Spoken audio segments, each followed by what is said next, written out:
it is your buddy Peace and Harmony with you here today. We're zooming in and focusing a little bit more in depth on the experience and relationship dynamic with a female psychopath and how they would then violate societal norms. What are some specifics? What are some examples? What does this look like in terms of their psychological or social deviance? For one, a female psychopath has a sensitivity to dopamine production in the brain. So when they are rewarded by something, they're going for it full throttle.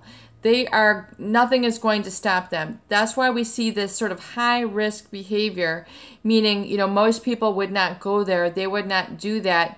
Yet these are the people who will then violate normal societal bounds, norms, and standards in order to get what they want and become rewarded. So as what does this look like? It is the female psychopath who you would say, who would dress like this in the office? You're in a professional office setting, and here comes someone dressed very scantily clad, maybe see-through clothing, a lot of seductive clothing when not appropriate. So if the overall tone of the relationship, or overall tone of the atmosphere is professional, conservative, people wearing suits, ties, etc., you're going to see these people who might come in tank tops. They might come in like leather. They might come in very, see-through sort of provocative clothes. So very provocative body language, which is not appropriate. Very provocative talk, and a sundry of different comments, which oftentimes their verbiage, because they do not relate emotionally to the same abstracts. For example, seeing your national flag and knowing what that stands for. They don't see it in the same way. They just see a piece of fabric. So the emotional connection, which they have the ability to then psychologically project. And yes, this is a very enigmatic, sort of cryptic experience, but you need to understand this because they are able to kind of command a room through this idiosyncratic, meaning unique to this individual, interspecies predator, which means designed to take others down and really sort of hit them at the jugular. If it's the female, then they're going to, try to take down the male and hypersexualize even objects, even situations where there's a sort of reconnection of color, of shape, of emotional meaning, which they then project into the environment. So, a table no longer becomes a table. It becomes sort of this other, there's a projection of energy into that where then it becomes, it can become the meaning of like a bed, or there's this really sort of strange, cryptic way with which they project their mental energy and sort of the way that they will then position their body, where it becomes sort of distorted and contorted, and they're able to sort of take over and gaslight and create through their mental energy a sort of projection of this cognitive deception and really sort of distorting of regular objects and the meaning of objects according to what it is that they want. So if they want everybody to be seduced or charmed by them, then they're going to, elicit that, or they're going to create that. They're going to sort of move things around in the environment and create sort of their signature. They might, move things from offices, or use certain things in the office in a very sort of provocative manner where things are angled to look sort of, everything generally can, the female psychopath, number one tool in the toolbox is everything becoming hypersexualized. And hypersexualized meaning all about sex or all about very provocative talk. And, if you especially, if you get men who aren't aware of this, then become, unbeknownst to them, energetically connected in this sex energy. And the sex energy, as we look in through many different writings of that very powerful energy, It can be used in a productive way, or it can be used in a very destructive or dangerous way. And, the sex energy, which, I believe it's Napoleon Hill, talks about in his book, Think and Grow Rich, in the transference of that energy can be used productively in life, but it can also be used destructively, meaning to destruct or deconstruct, what is working or what is together. And so it can also be used very divisively. And what do we mean divisively? To split up partnerships or relationships in an office, to be connected to specific others in a very, very powerful way. In other words, making statements that are enigmatic or cryptic. Cryptic meaning mysterious, or an interjection or use of words that are out of place. You might kind of talk about, word salad. So word salad meaning using words out of context, which are causing a very signature chemical reaction in people. And by signature, I mean unique to them. So, you might hear about oddities or very cryptic, mysterious ways that I hate to use the word killer because I'm so anti-violent, but who killers might use. They might have a signature way or signature thing that they leave behind. A signature serial killer. A serial killer who then, kills for pleasure. They are rewarded. They feel a reward. Their dopamine is elevated by this. So they will continue to do it, even though, the news might be going, they know it's destructive. They don't feel fear. They don't feel remorse. They don't feel guilt. They don't feel bad. Again, these are the kids who are talking with their mouth full at the dinner table, and they are not playing nice on the schoolyard. These are the kids who hurt animals, etc. So, in this sort of other divisive way, not only do you have the cryptic use of language, you might see them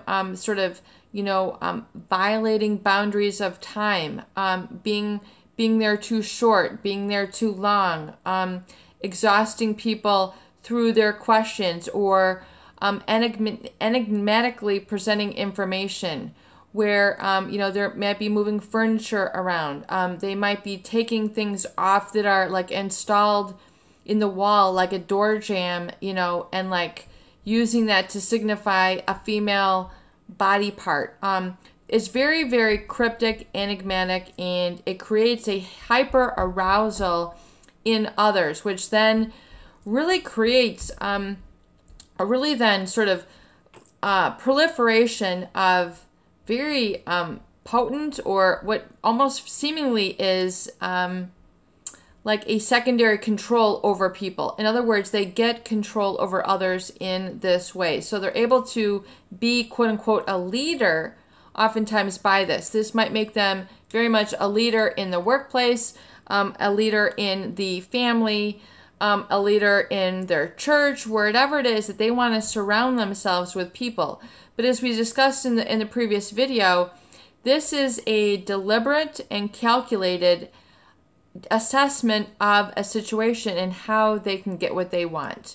And so, it might seem originally endearing because you go, wow, this person is really bold. This person is a great leader.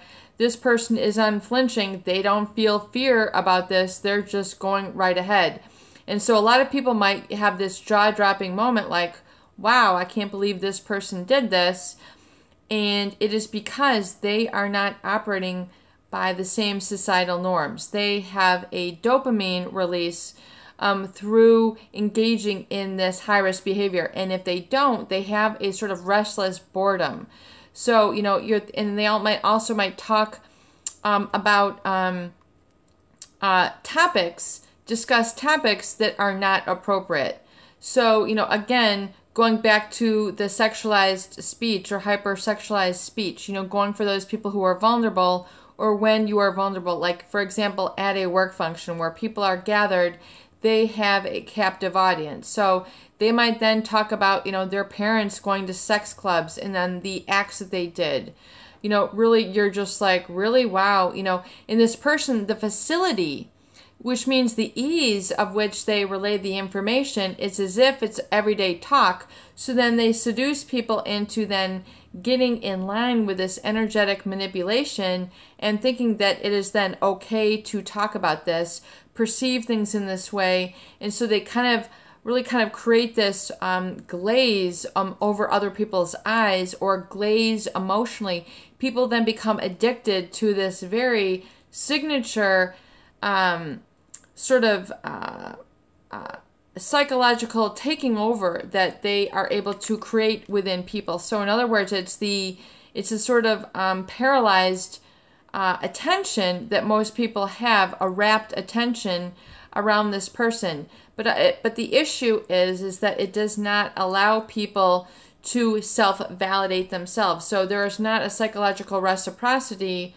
It is more a one-directional sort of taking over, and then people then begin to ascribe to their manipulation. In other words, they begin to follow suit. These people are, quote unquote, the leaders. So people then begin to engage in this hyper arousal, which then the brain becomes addicted to, and then the brain craves. So we see this, sort of magnetic. We hear about the magnetic leader or the charismatic leader, that just by their presence, people become addicted to.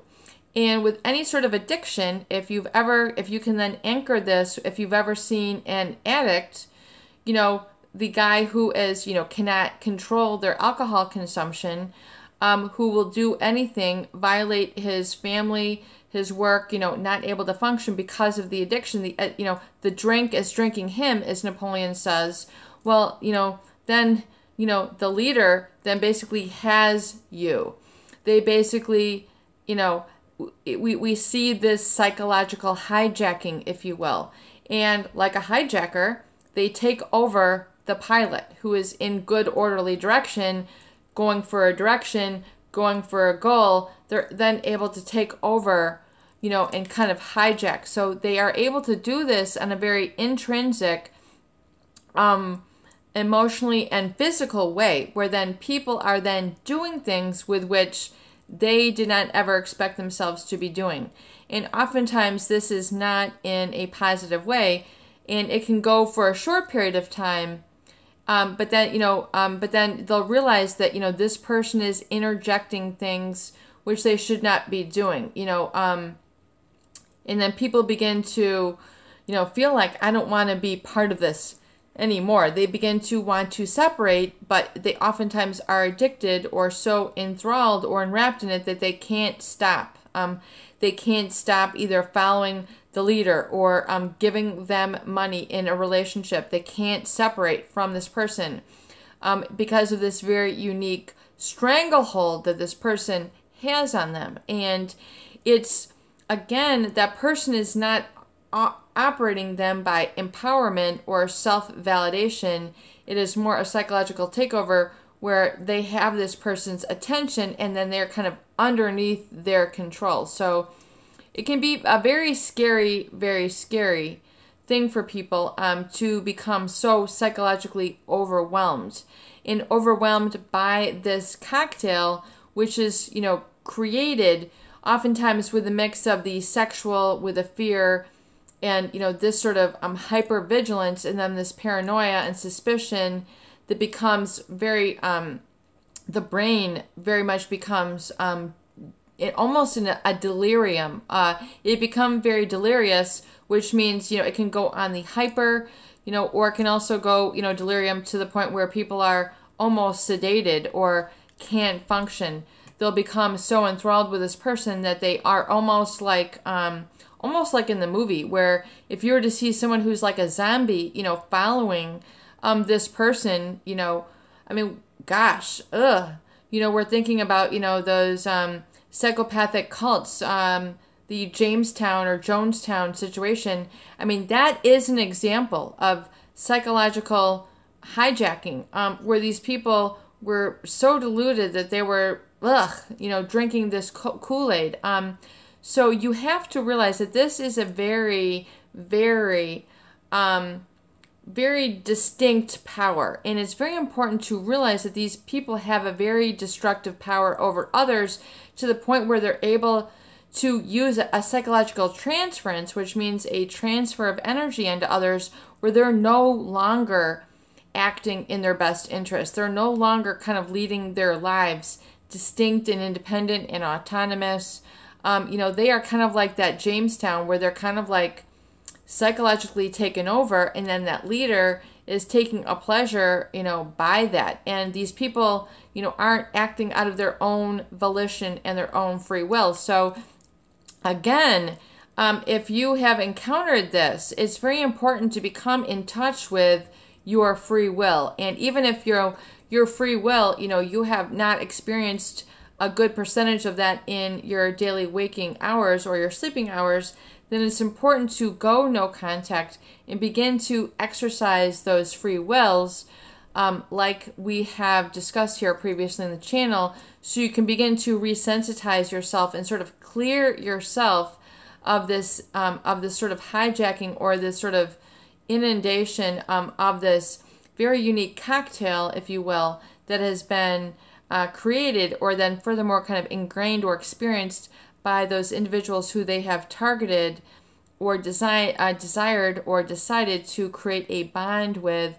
And then furthermore, if you release them, let them go without guilt, without fear, without trepidation, and without, guilt, and forgive them and let them go and, know that there is nothing, no weakness, there was something within you with which they desired, whether it was you have a plethora of emotions, you're a good-hearted person, you have a big heart center, so they're like, wow, jackpot, this person has a lot of what I'm looking for, and then I can learn a lot from this person because they're so heart-centered, and I'm, as a psychopath, they are not heart-centered, so they are going to desire to be around these people who have an abundance of this vulnerability, or to them, a weakness, which is, the true, humanity. And so they can learn, and then they can sort of mimic these, and then pick these up, and then use them into their repertoire to better control others.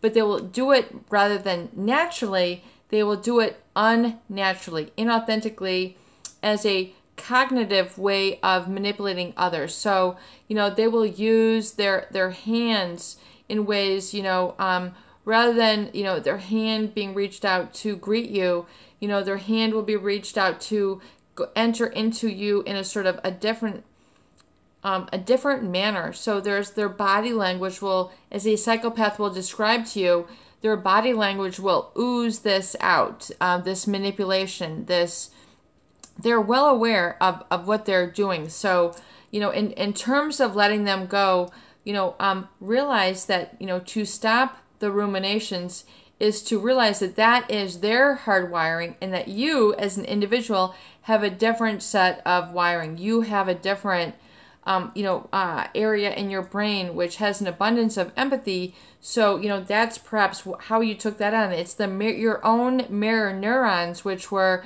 connecting with them. So for that period of time, however long you were with them, you were thinking, or you were in line with them, and you were modeling them and absorbing them through, just part of human nature is to pay attention and pick up and take in an impression from these people, which then you will then naturally, your brain wiring will try to keep that connected. So it's just like, if someone says, wow, I haven't had a banana split in 20 years and I love banana splits, they're talking about banana splits. So in a couple of days, you're like, wow, why do I want a banana split? It's because your brain has taken an impression and you want these things. So realize that while you were in line with them, your motor neurons were becoming formatted to that. So it's about clearing that out and getting back to reestablishing and resurrounding yourself with positive role models, positive feeling, positive experiences, which then are, calming and soothing and helping you to become realigned with your own congruency, your body, mind, and spirit acting in congruence, because usually hitherto, if you're around a female psychopath, that oftentimes has been severed in a very dangerous way. It is your buddy Peace and Harmony with you here today, and I hope that these videos do help. Please share and please subscribe for more great tools, videos, discussion, and support.